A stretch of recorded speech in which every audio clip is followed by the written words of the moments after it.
لا إله إلا الله. What about Musab ibn Umair, who resembled the Prophet ﷺ in his appearance and character, who the Prophet ﷺ looked at him and knew that he has a beautiful tongue, so he sent him to Medina. He was the one who went to Medina, and when the Prophet ﷺ migrated from Mecca to Medina, he found 88,000 people from Medina that were singing طَالَعَ الْبَدْرُ عَلَيْنَا مِنْ ثَنِيَّاتِ الْوَدَاعِ.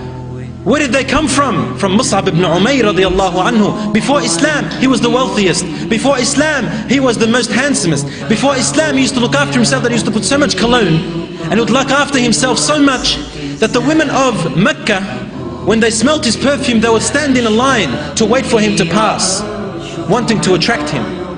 Yes, this was Musab ibn Umair radiallahu anhu. When he embraced Islam, he donated everything he had of his wealth in the cause of those who are more in need.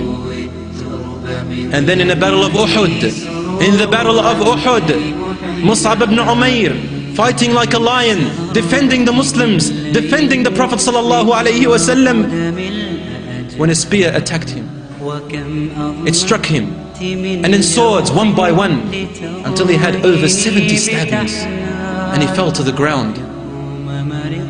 And then the Prophet ﷺ and the companions, after the battle was over, they came to bury the Muslimin, the Mujahideen, the Shuhada. And then when they looked at Musab ibn Umair, they searched through his wealth, and he did not find anything with his wealth to cover him. All they could find in his house was a piece of cloth to wrap him up in, the kafan.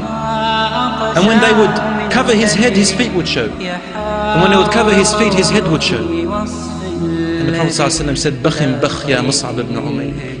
Oh Musab ibn Umair, we did not find anything of the wealth just to cover your whole body and bury you in. You donated it all for those who were in need.